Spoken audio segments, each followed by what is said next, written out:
Для меня это было полной неожиданностью, в том смысле, что я не вижу, за что можно мне предъявлять эту статью, за что меня можно вызывать и почему я должна переживать это все сейчас.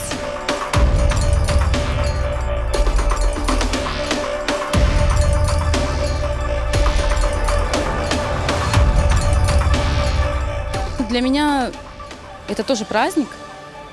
Я понимаю, что это радость, что победили фашизм, прямо говорить, потому что у меня и родственники воевали, и вообще я к этому так отношусь, что это действительно было зло, которое победили, и это праздник. Но то, как он проявляется сейчас, мне не нравится.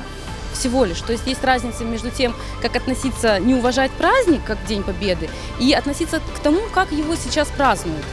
То есть для меня это другое немного. Для меня это скорбь и печаль, плюс радость от того, что действительно фашизм был побежден.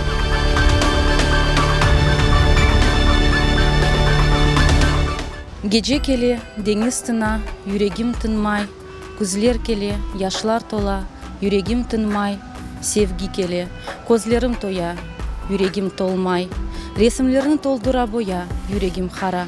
Асырет дегилім, ağlamadan yok fayda, vatanım бақытлы olsa, yüreğim тына.